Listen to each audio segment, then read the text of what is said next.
This is the village of one from where one can trek for the Vedni, Bugyal and Rupkund, and for the Ronti Saddle too.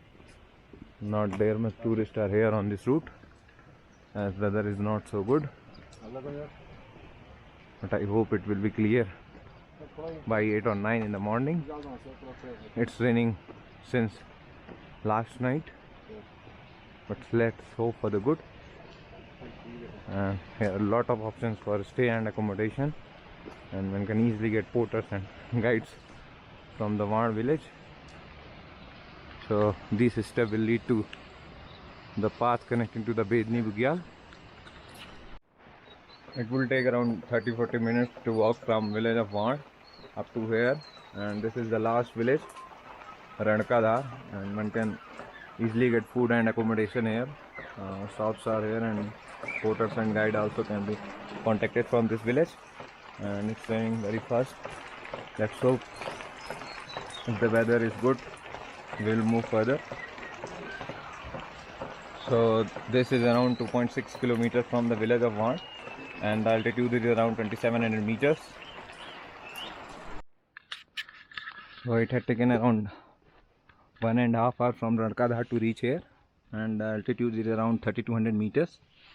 A shop is there, a lot of forest huts are there, so one can easily plan their stay, and local at these places can provide you services for the camping and tents too.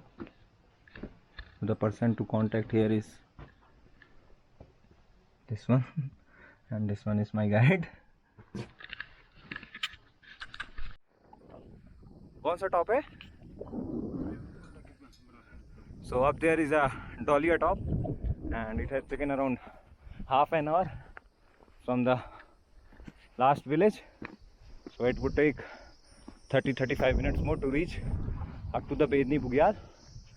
The weather is not so clear, it's little bit raining here, but let's hope we will reach Bagwa Basha by 6 or 7.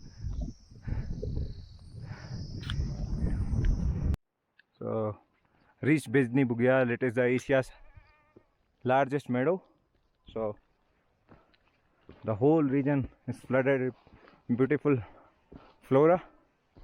One can easily spot variety of flowers here, but as rainy season is going to over, we will not witness that much flower.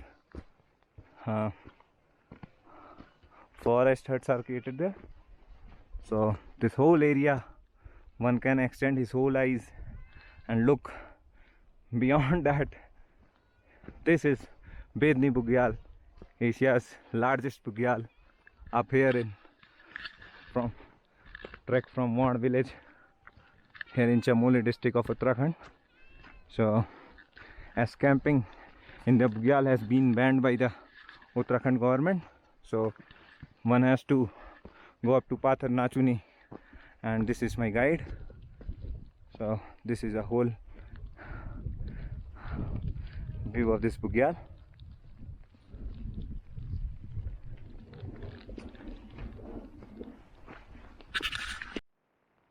ये कौन सा top है?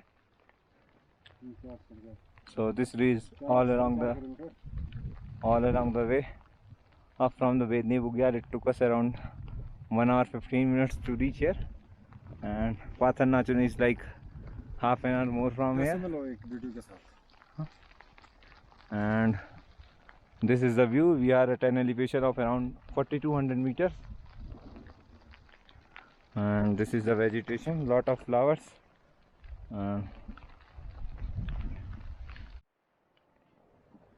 So this is Kala Ding peak, and this is for the two peaks.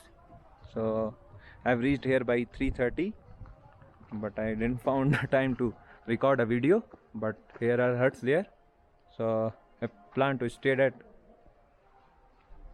Pathar Nachuni, and Bagwa Basha is like 2-hour speed hike from here, not more than that, around 1.5 if one is at good pace. So 4 forest huts are available here, and path is pretty good from Vedni, Bugyal not much of views as it's evening, but the weather is cleared by the evening, so I've clicked quite good pictures from here. And whole back side, the Kedarnath peaks, the Kedarnath zone peaks were visible from the back side. So this is the view. As I'm recording late, video will not be that much clear, sorry for that, but I will try to record in the morning or by the time when we will return. Reached Kailua Vinayak after a hike of 1 hour 15 minutes from Patharnachuni, and this is the view of Mount Chokamba from here. Right to that is Mount Nilkant, and right to that is whole Kedarnath dome peaks, and front here is Nanda Ghungti. Right up there is Trishul massive, and up there is Kalidang. So from here it's a straight path up to Bagwabasa, and from there up to Roopkund it will be a gradual steep slope which will further lead to Junar Gali.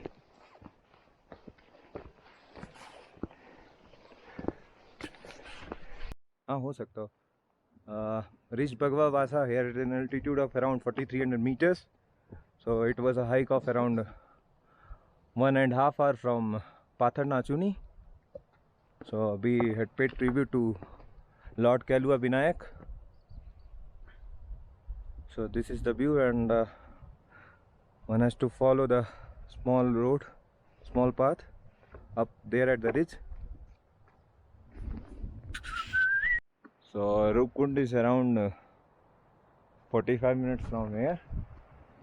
So this is the path, and a variety of flora, and this is one of the poisonous flower found here, so keep in mind that nobody will touch it, this purple one.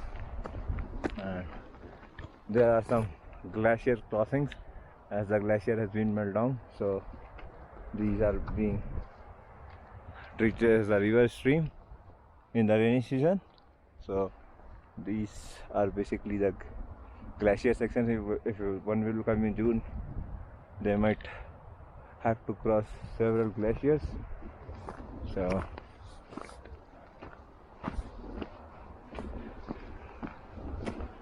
this is the path, and up there the white patch which is visible is the Junar Gali Pass, and the weather is clear today and ample of sunlight for us to move with a good pace.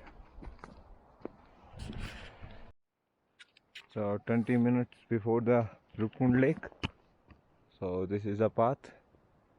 Most of the glacier section has been crossed, none of more has been left. So this is the view,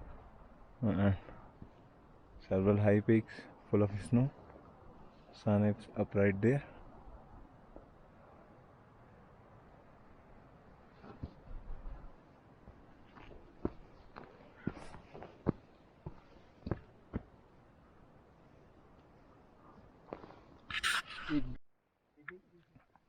This is the Roopkund Lake, reached from Bagwabasa after a hike of around 1.5 hours, and this zigzag path will lead to the pass, which will take around 40 minutes from here. Not much in size, but fully alpine glacial lake.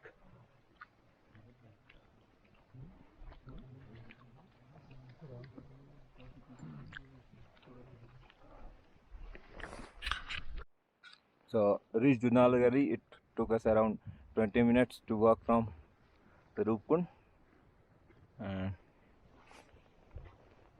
right there is Mount Trishul, and up there is Nanda Ghungti covered within the clouds, and downwards there is a route for the Ronti saddle.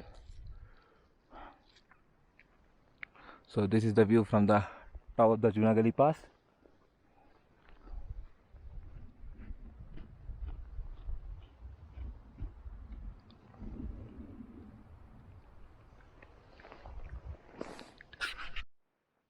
So this is a magnificent Roopkund Lake, for which I have planned to trek in 2 days, but for the ones which are experienced or one which can do speed hiking would go for 2 days trek, but for a normal person it will be like a 4-day treks. So